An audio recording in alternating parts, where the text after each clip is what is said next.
And join me in the book of Romans. We're in chapter 11.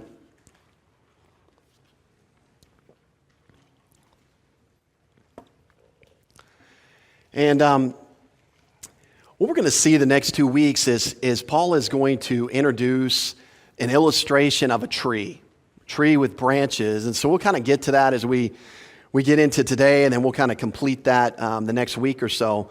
But last week, the reason he's going into this illustration is we started in a new section, and that new section started in verse 11. So let's read verse 11 and verse 12 and kind of build our way up to the message this morning. He says in verse 11, "I say then, have they stumbled that they should fall?" Now remember, the they he's speaking about is the nation of Israel. Have they stumbled that they should fall?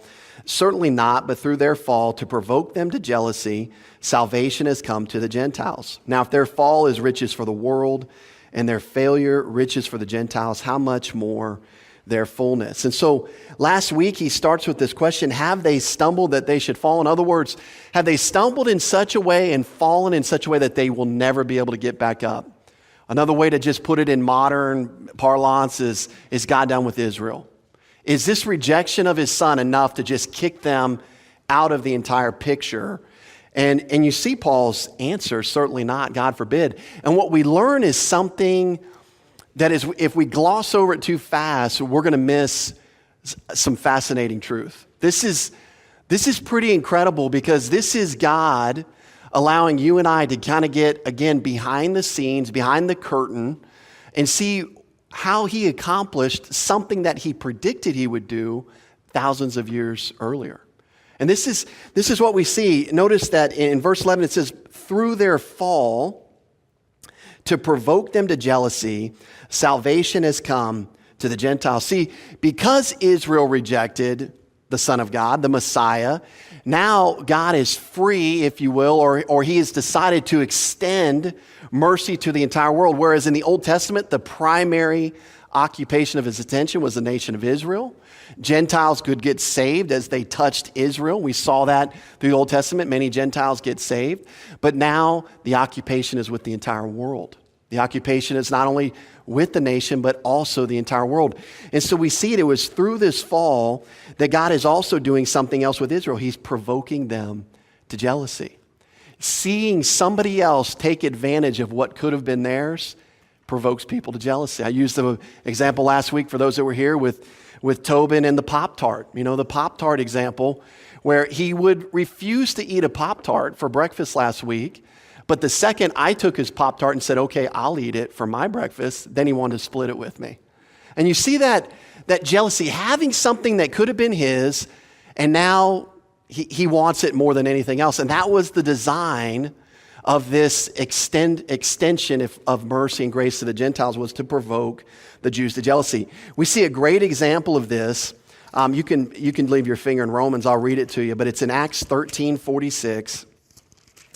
And this is what Paul was seeing every time he went to a synagogue. Every time he went on a missionary journey, he was seeing the Jewish nation reject the gospel message, reject faith righteousness, reject the Messiah and the fact that he had died for their sins and rose again. And thus he would turn his attention toward the Gentiles. Look at Acts 13:46. Then Paul and Barnabas grew bold and said, it was necessary that the word of God should be spoken to you first, speaking to Jews. But since you reject it and judge yourselves unworthy of everlasting life, behold, we turn to the Gentiles. And so that's what we're going to look at this morning as we kind of start this section, is Paul is going to say, you know what? I'm excited about my ministry to the Gentiles. And have you ever wondered about Paul? Like, if God was going to choose an apostle to the Gentiles, why didn't he choose one of the other apostles that really weren't into Judaism anyways? You know, like he was picking up tax collectors. He was picking up zealots. I mean, they were more nationalistic than they were orthodox in their theology. They could have more easily got along. I mean, you got dirty fishermen. You would think they could get along with Gentiles a little bit better than almost a classically trained seminarian of the Jews, which was Paul, and yet God calls Paul to the Gentiles. It's fascinating, but you're going to see why Paul is excited about that ministry, because his ministry was a unique ministry. As we look in verses 13 and 14, he says this, "For I speak to you Gentiles Inasmuch as I am an apostle to the Gentiles, I magnify my ministry. If by any means I may provoke to jealousy those who are my flesh and save some of them. And so Paul gives us this and he uses this a lot to expand on what he's been teaching. But he further explained this, and we're going to see here that he's got a specific audience in mind. And I'll point that out in a second, but the audience is primarily for Gentiles as a whole. Not saved Gentiles, not unsaved Gentiles, but Gentiles as a whole is his primary audience here. And what is he further explaining? He's further explaining why salvation is being offered to them in this age. So that would include everyone. I don't know everyone's heritage or background, but most everyone in this room, I would assume, is of Gentile heritage. And so this is going to explain why salvation is being offered to us in this age. And so he says that I'm an apostle to the Gentiles. And then he says, I magnify my ministry. And we know from other books of the Bible, we can see this really clearly, that Paul received this calling as an apostle directly from Jesus Christ himself. This calling to the Gentiles directly from Jesus himself. Galatians 1 is a great example. Paul, an apostle, not of man, nor of man, but by Jesus Christ. And so he gets this calling to the apostleship of the Gentiles directly. And what we're going to see in this section, and let me go ahead and point it out now. I'd mentioned it, but he is switching his primary audience to the entire Gentile world here. He was speaking directly to the saved Romans, and obviously the letter is still to them, but I want you to notice the switch in terminology as he gets into verse 11. You get down to the last phrase of verse 11, salvation has come to the Gentiles. Notice verse 12. Now, if their fall, speaking of the Jews, is riches for the world, he's talking about the entire race of Gentiles, and their failure, riches for the Gentiles, how much more their fullness? Verse 13, I speak to you Gentiles, I'm an apostle of the Gentiles, etc., etc. We see that his audience specifically is now the entire Gentile world. This is who he's talking about. Salvation has been offered to the entire world, the entire Gentile world. And Paul says he magnifies his ministry. It's an interesting word because he says to glorify. He glorifies his ministry, he honors it, he praises it, he invests it with dignity. He gives it high esteem or honor. Now, I want you to put in your thinking a little bit. If somebody came into the church today and said, my ministry is awesome. Like it's up there. Like I'm telling you, I glory in my ministry and it is the greatest thing. What would he think of that person? What a proud, arrogant person. I think, man, they need to learn a little humility. But Paul's going to explain why he glorifies in it. And you know what? For Paul, it's not pride in that sense. It's humility and love. And we'll see that brought out. So why does he magnify his ministry? Why does he do that? Well, because we see from the text in verse 14 that his primary ministry is a ministry to the Gentiles. But it's this very ministry, it's this ministry that he has that's designed to provoke his countrymen to jealousy. And if they get jealous and they envy the Gentiles for what they have, it might actually heighten the message of the gospel for them, and they may put their faith in Christ. And see, this was Paul's heart. We see this just bleeding through the text everywhere. Look at Romans 9, 1 through 3. Remember this statement he made, I tell the truth in Christ, I'm not lying. My conscience also bearing me witness in the Holy Spirit that I have great sorrow, continual grief in my heart, for I could wish that I myself were accursed from Christ for my brethren, my countrymen, according to the flesh. You see, Paul, in that sense, said, I would be eternally damned and condemned if my countrymen can be saved. And you see his heart for his people. Look at Romans 10:1. Brethren, my heart's desire and prayer to God for Israel is that they may be saved. See, Paul had a heart for his people. And so now, why is he magnifying? Why is he glorying in his ministry? Why is he excited about what God tasked him to do? In fact, if God had told Paul, you're going to be the apostle to Israel, he would have been excited about that. But you know what? He's almost more excited about this. Why? Because of this benefit that he's seeing. Now that he offers this salvation, this free gift to the Gentiles, he's starting to see how it's impacting his brethren. They're starting to get jealous. They're starting to be provoked. And he's excited about that because he wants them to be saved. And so he's like, man, if this is one tool that God's using, sign me up. I want to be a part of that for my countrymen. And so we see his heart there. And so he gloried and he put great honor in his God-given ministry because it was one tool. And notice that phrase in verse 14, if by any means. That as I preach to the Gentiles, if there might be some subsequent benefit to my countrymen, sign me up, I want it. Because I want them to value the gospel. I want them to value God's Son. I want them to value what Jesus Christ had done for them. I want them to see that there's value.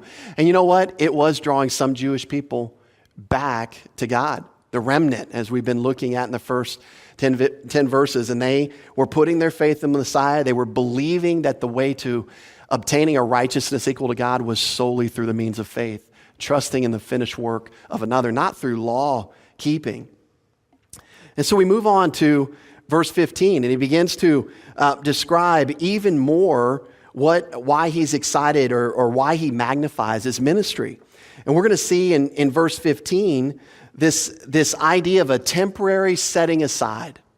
Okay, it's not like this gentleman right here in our picture. He's taking off his coat, but there's a difference between taking off your coat and putting it on a chair for later and taking it off and throwing it in the garbage can. Right? That's a little bit different. And that's what we're going to see here in verse 15. Because he says this, for if their being cast away is the reconciling of the world, what will their acceptance be from life but life from the dead?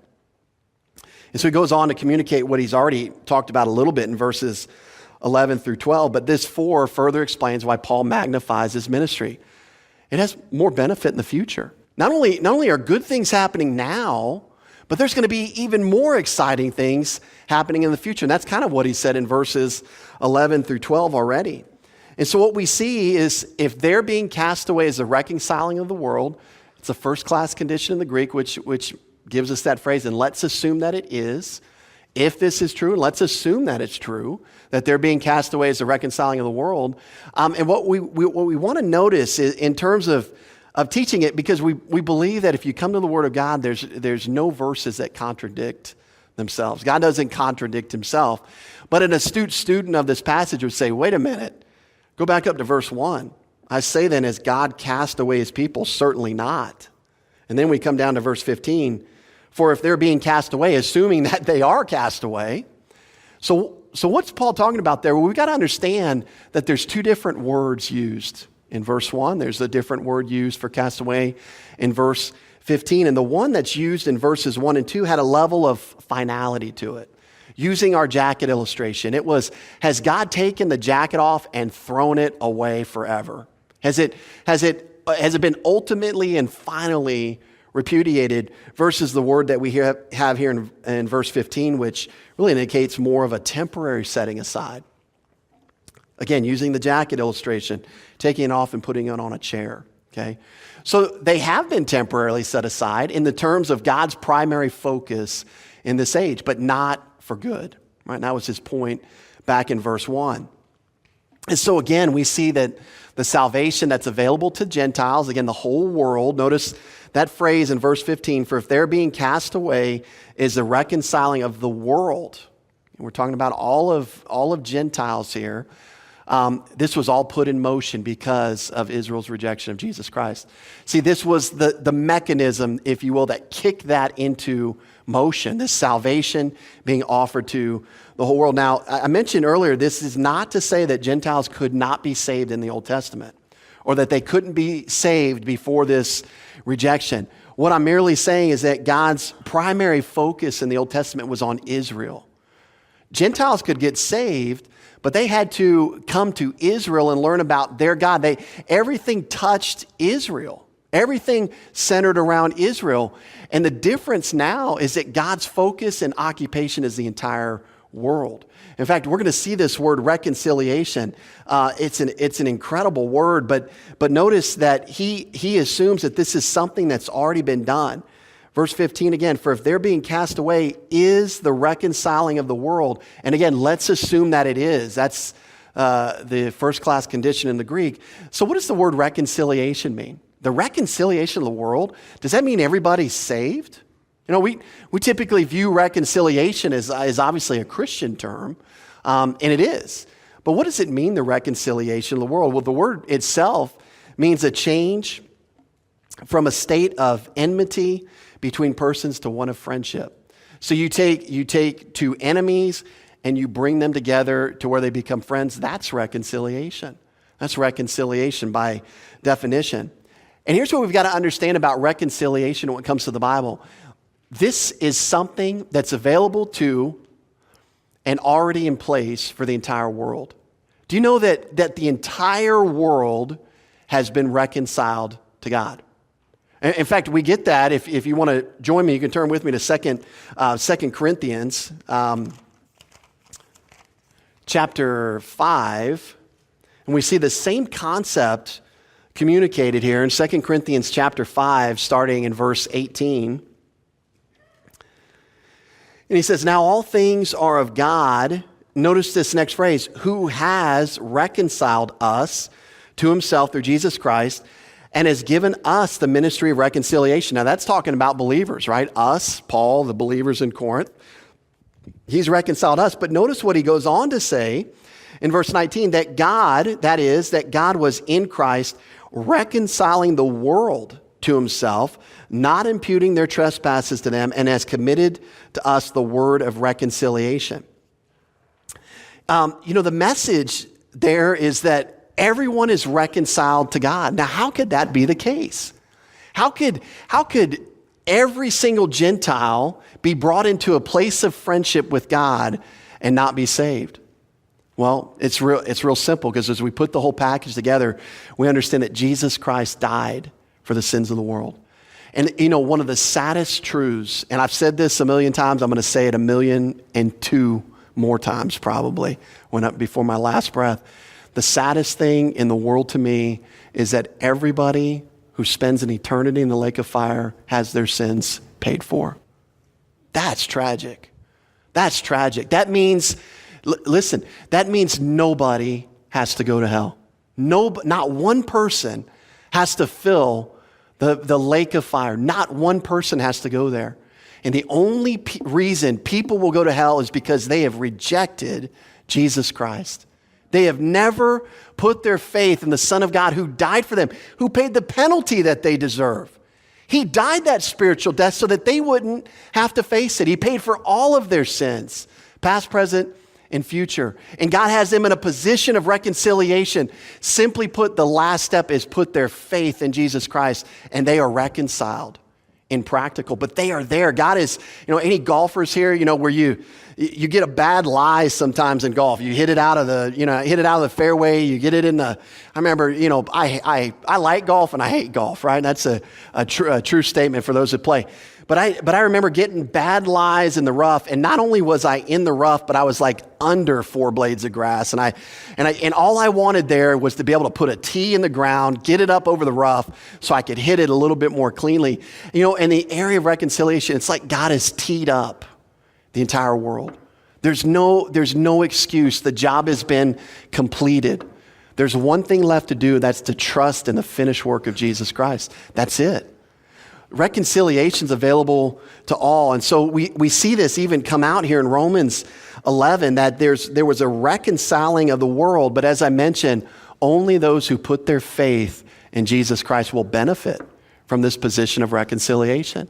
Only those who trust in the finished work of Christ will benefit from this move. And this is what's crazy about it is God gets criticized and maligned, and his character maligned all over the talk show and all over the radio and all over TV and all over the unbelieving world that doesn't understand. And they criticize him as a just and unloving God. And man, he's going to send me to hell just because I lied and I stole cookies from the cookie jar when I was 3 years old. That doesn't sound fair. And that's how he gets maligned. But look how much initiation he took here. Look how much action he took here. Look how much he gave up in sending his only begotten son to pay the penalty that you and I deserve. See, God is not just sitting back and just enjoying sending people to hell. No, he has gone out of his way to ensure that reconciliation has been wrought for everyone, Jew and Gentile. Nobody has to experience the death penalty. God is taking care of that. See, that's an incredible truth here. And so one of the things that we've got to see here is if this is true, go back to verse 15. We'll kind of try to get back into our context here. For if they're being cast away, if Israel's being set aside due to their rejection, is the reconciling of the world. If that's what put into play that offer to the entire world now, notice that next phrase. What will their acceptance be but life from the dead? So the question is, so if this is true, and it is, like this is how it happened, what will their acceptance be from but life from the dead? Israel, having rejected Christ and having been cast away or set aside temporarily, is in a position of death. And death simply means, remember, we always try to define our words, but death simply means separation. What are they separated from? Well, right now, as they reject Christ, they're separated from God in his intended blessing upon them. It's theirs. Unconditionally in the Abrahamic Covenant, it's theirs. But they, through their rejection, are separated from God. And that's why he says, what if they accept it?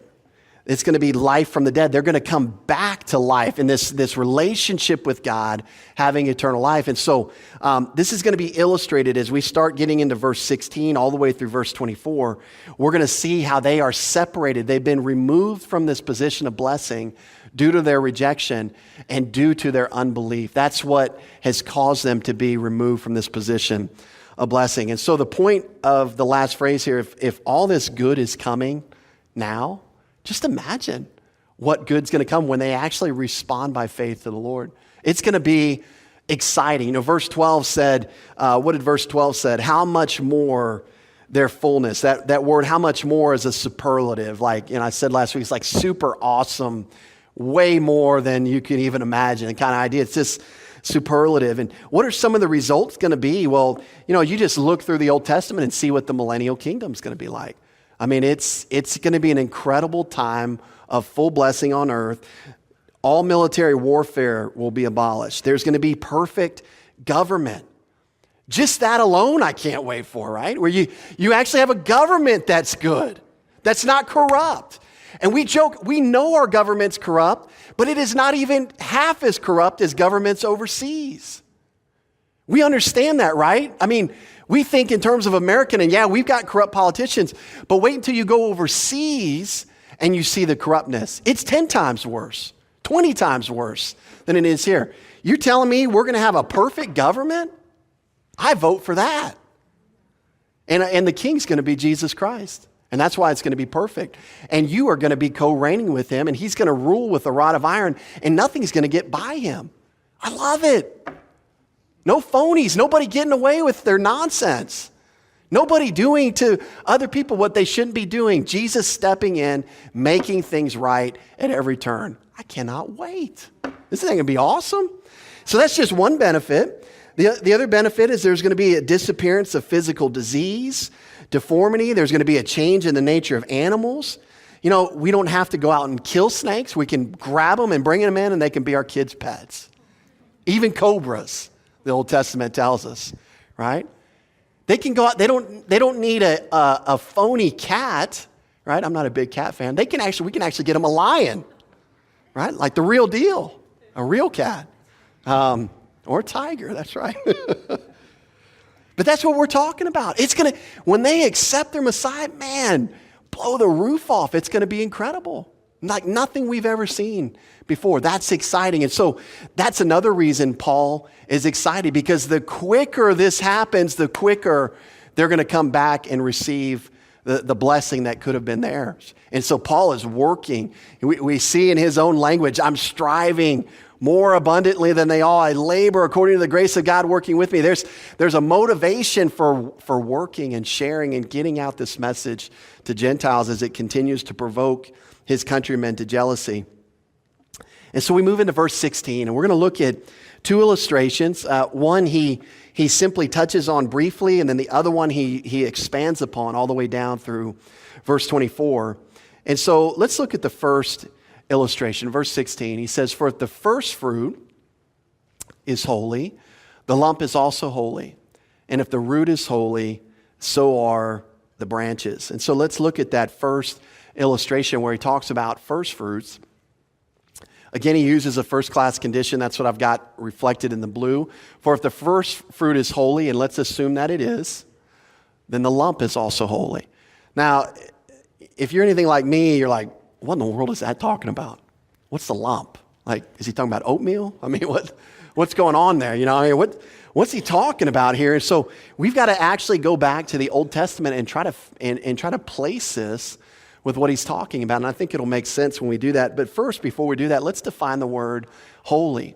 Holy is one of those words, it simply means to be set apart. There's a lot of application we kind of pull out of this, but its fundamental meaning is separation from something to something else. So I could say, I mean, in a generic sense, that I'm going to make this clicker holy. Okay, and let's just say we're going to put it on the holy piano, you know. And so it's not that there's a moral quality about it. It's just that I've taken it from there and I've set it apart. I've set it apart on this holy piano.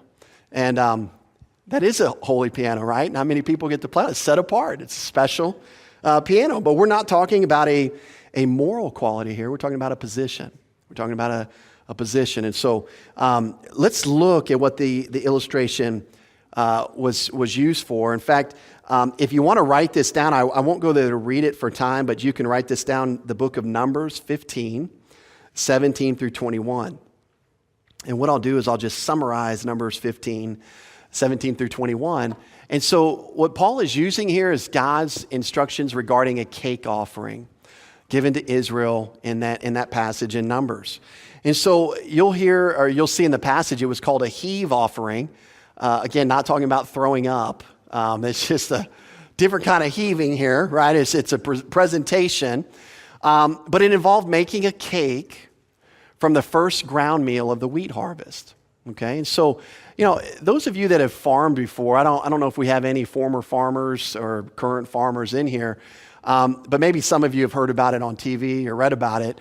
But farming doesn't just take a day, right? I mean, that's what you think in school. I remember I had this assignment one time, and we were going to plant a seed in a cup of soil, and then we had to monitor its growth. And I was bored to tears the first 5 days. Like, what is this project? This thing's never going to grow. And then finally it starts shooting through. But the point is, when you farm, things take time, don't they? You have to till the soil. You have to prep it. You plant the seed. You've got to water it. You've got to monitor it. You've got to chase off insects. And for many farmers, especially in grain, it takes months and months to farm and to harvest grain. And so imagine that as a farmer, you've just worked, let's say 6 months. You've been working night and day for this thing to survive and to ripen. And then finally comes the day of harvest, and the first thing you cut down, you give away. You don't even eat it. You don't even take advantage of it. And that's what we're talking about in first fruits. And so one of the things in first fruits, as we look at this first cake that came from this first ground meal, it expressed a couple of concepts for the Jew. Number one, because they were giving it to the Lord, they were offering it, their first fruits to the Lord, they were saying, you know what, God's first. God's first in my life, period. And not only that, by giving away the first production of their hard work crop, by faith, they were also saying, a lot more is coming. There's more coming. I'm going to trust the Lord. If I'm giving away this first round of this harvest, I've got a lot more coming. There's more to come. And it was actually a faith thing, you know, and many people will view giving in the church the same way. And this isn't a rah-rah for giving. In fact, if you're a visitor here, we ask you to keep your money today. Don't give. Well, I guess it already went around, so maybe you did and you didn't. But the point is this isn't a message on giving, but this is the same concept that when you write a check or you give money to the church, you're expressing the same kind of faith. You know what, Lord? I'm going to give this for this work. I believe in what they're teaching. I believe in what they're doing. I know they got to turn the lights on. I know they got to put the AC on, et cetera, et cetera. And you know what? I'm going to trust you. I'm giving away this money that I earned, and I'm going to trust you to provide for the rest. And it's the same kind of concept here as we look in the first fruits offering. So the question becomes, why does Paul bring it up here? Like, what's he trying to illustrate here? Why does he go to this heave offering or this first fruits concept?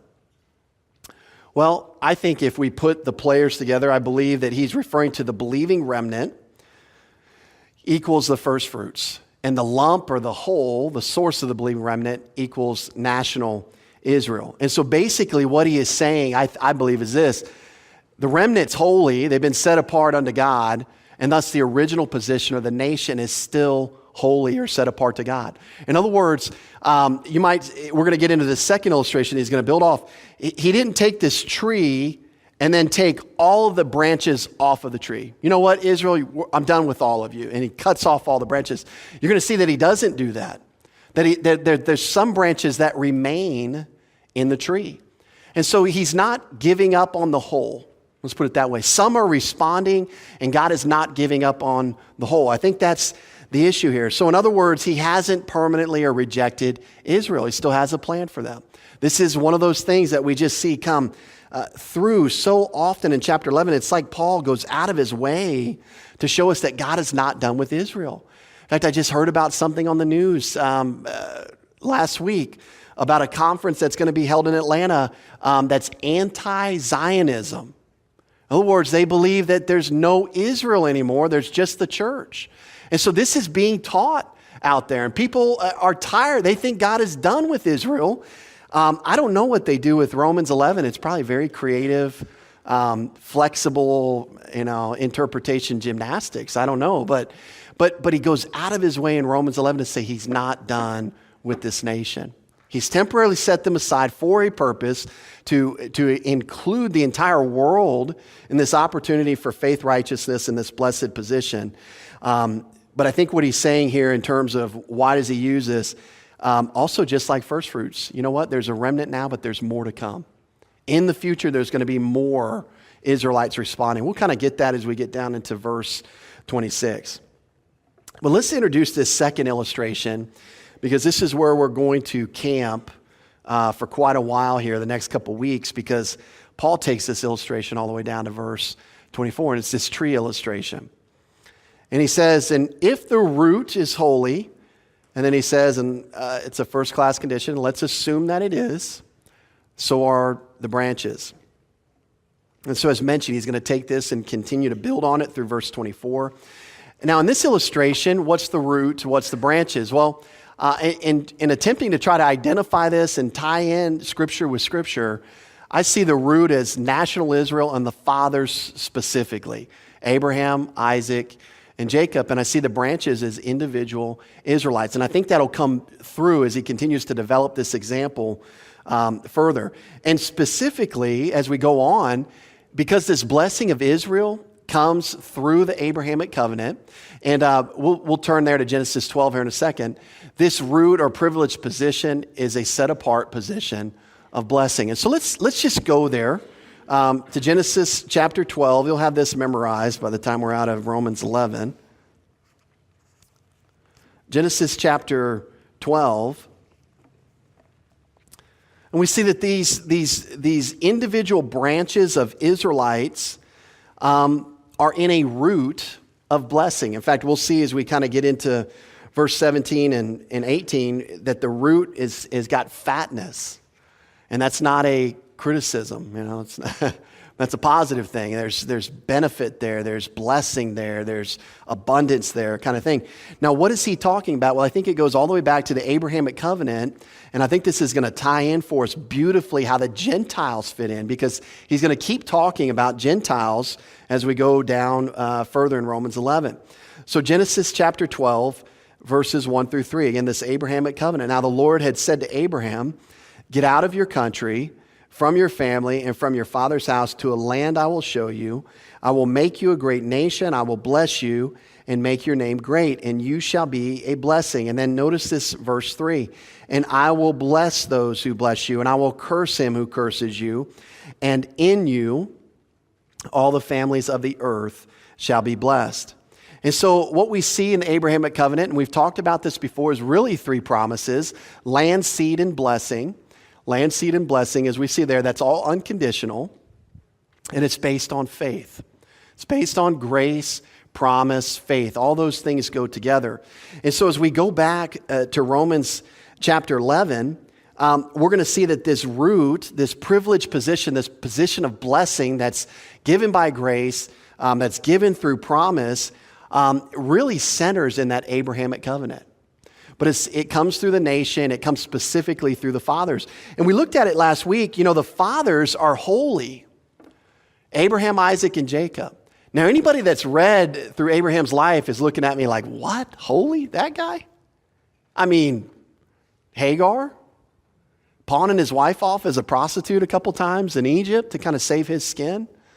I mean, we could go on and on about the mistakes that Abraham made. But what we're talking about in terms of holiness there is that they've been set apart. Why were they set apart? Well, they were chosen by God for a very specific person. They weren't chosen to salvation. They all believed of their own volition. It wasn't that they were chosen to be saved. They were chosen to be the fathers of this nation through whom God would bring the Messiah.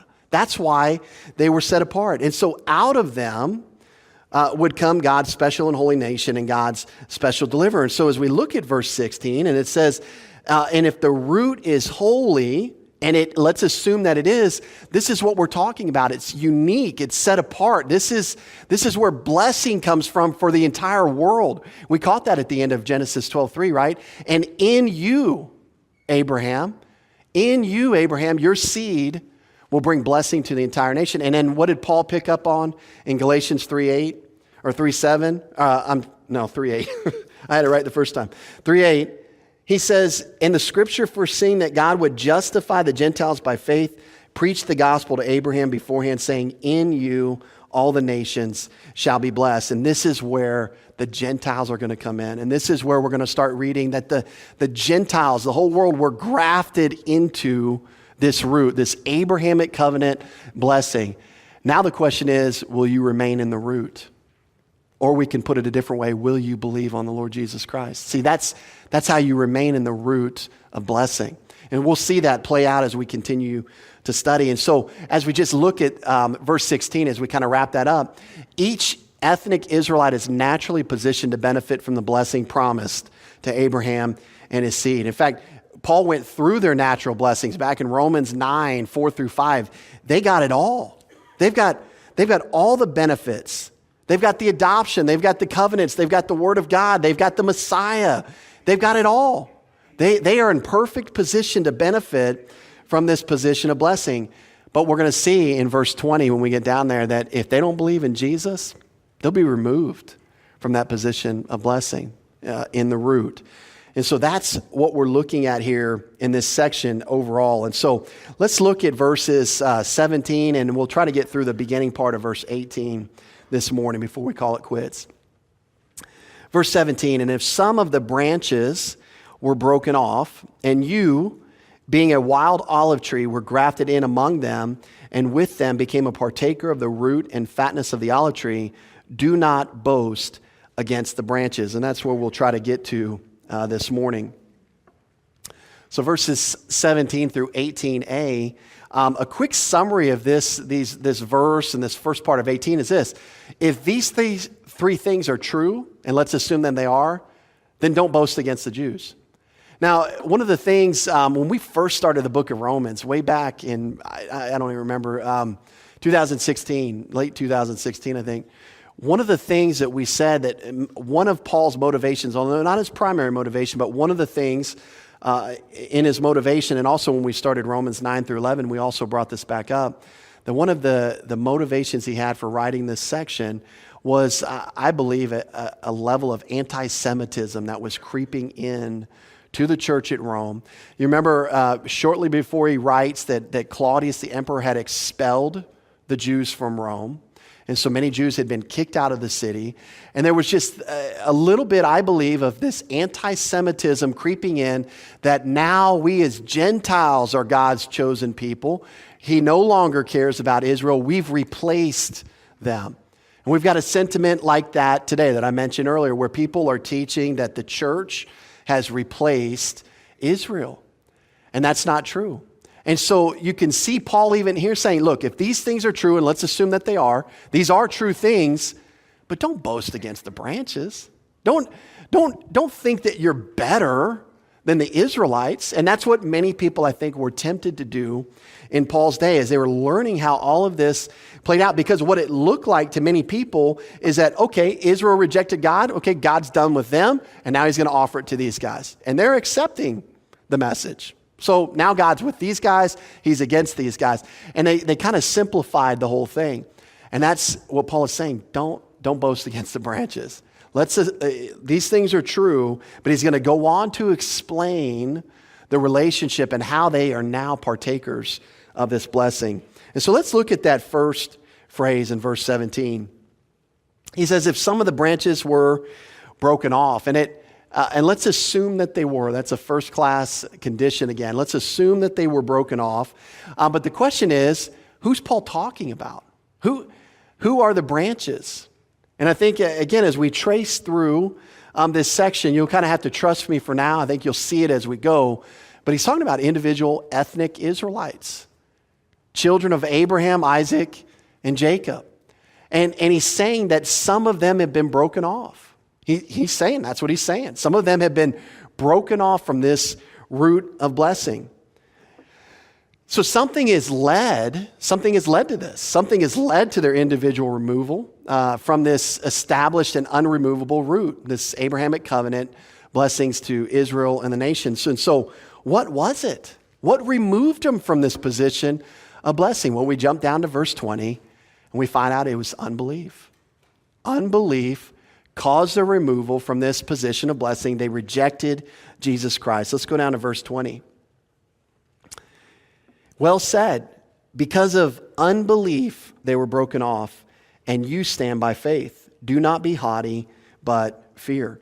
And so we see it was rejection of Jesus Christ that causes them to be broken off. And when we look at the word broken off, it's an aorist passive indicative. And what that means simply is this, is that it's a point in time action. That's what aorist tells us.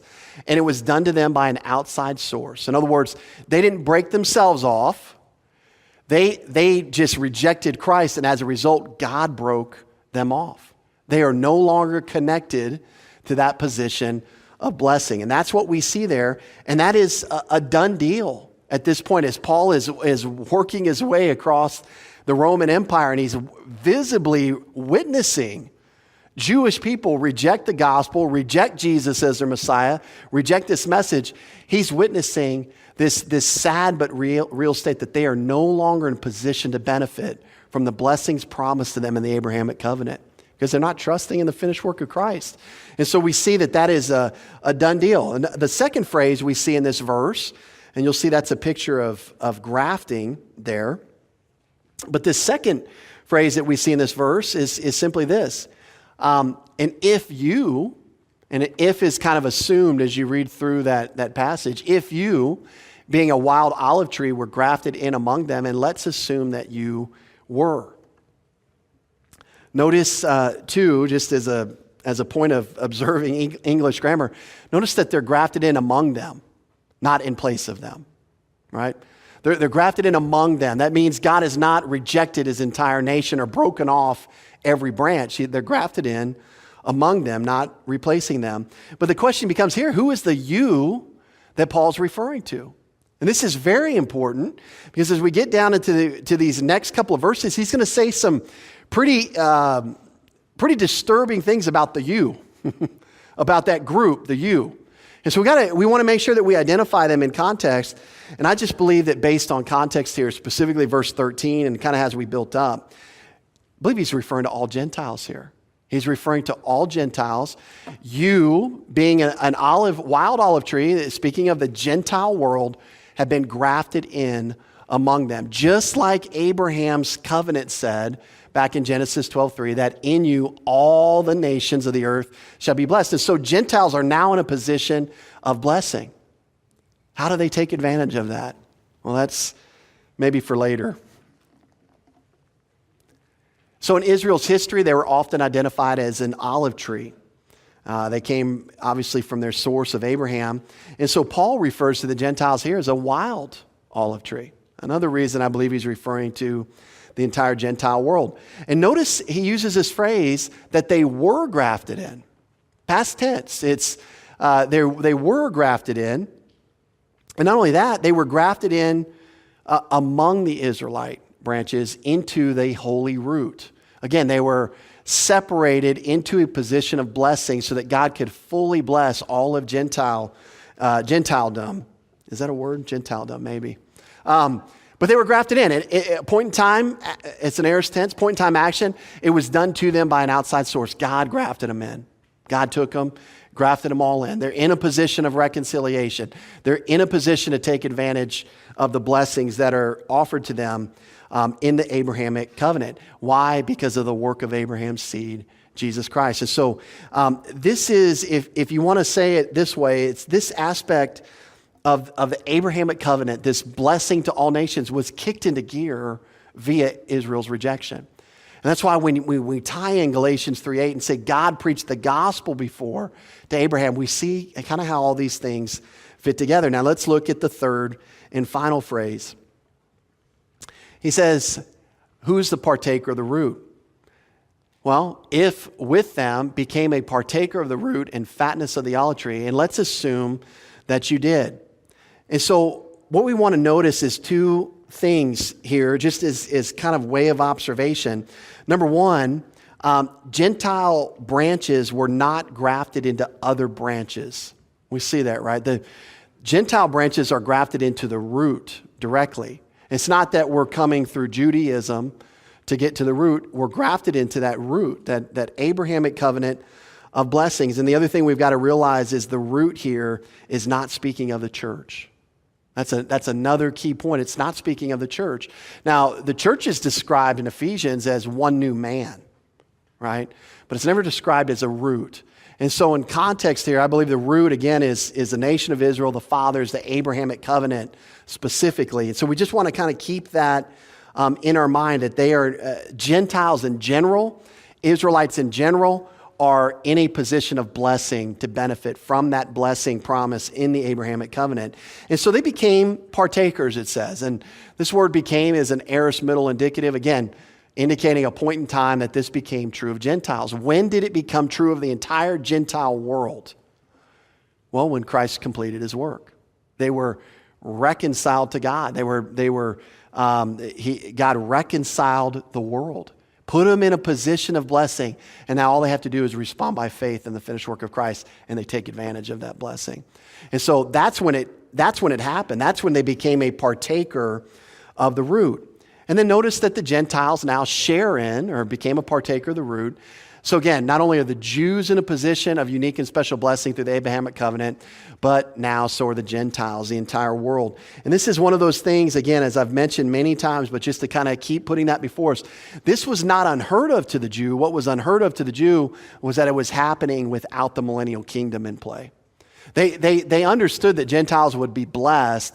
They just thought that was in the future when the millennial kingdom was established. What they were choking on was the fact that they were receiving blessing now or entitled to blessing now when the kingdom hadn't been established. And they didn't see that one coming. And so that's how the modern or the Orthodox Jew would have interpreted the Abrahamic covenant was, when the millennial kingdom comes, that's going to be true. That's why they're confused in Paul's day, and he's explaining this. Again, the root and fatness speak to the lavish blessing that each group possesses. And we looked at that. We can see that in Romans 9, 4 through 5.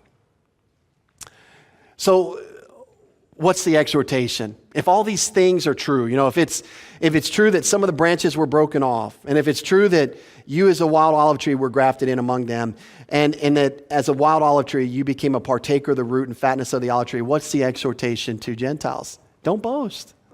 Why would you brag about that? Why would you think that you had replaced Israel? So how should they respond? Do not boast against the branches. The word boast is a command meaning don't rejoice against. We kind of have this idea, we know what boasting means, but think of it this way. They're rejoicing against the Jews. Boy, those stupid Jews. I'm so glad they were so dumb that I could do this. And it's almost instead of an enjoyment of the blessing, it becomes more of a criticism of others. There's this idea that they're boasting against the branches. And as I mentioned, the Old Testament spoke of a time of Gentile blessing, but it was never in lieu of Gentile blessing. That's the other thing that Gentiles need to realize is it's not all about me now and not about them.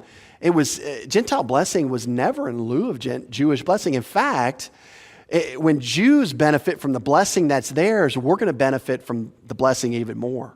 So our blessing is tied in some way to Israel, especially as we look at the Abrahamic Covenant. We see that the blessing flows through that Abrahamic Covenant. And so it's always in some ways tied to Jewish blessing. And so next week, we'll continue to build on this olive tree example. We'll get into some really good and hairy verses next week. So let's pray. Lord, thanks for this morning. And we are just... in many ways, just overwhelmed by the way that you do things. Your thoughts are way higher than ours, clearly. You don't do things the way that we think they ought to be done or the way that we think they are done many times. And so we really just stand before you in need of understanding, not only of the passage that we studied today, but as we continue the study of the book of Romans. We just confess before you that we are inadequate to understand spiritual truth unless your Spirit teaches us and illuminates your word for us. And so we just ask that for every person in the room. Lord, that we would get out of this what you desire us to get out of it, that you would take what we're learning and cast our eyes heavenward. And may we become more and more confident and persuaded that Jesus is enough. That he's enough, not only for our eternal salvation, but that he's enough in our daily life. And may we learn what that means to start walking in dependence upon him, staying in fellowship with him on a moment-by-moment, daily basis. And we ask this in Jesus' name. Amen.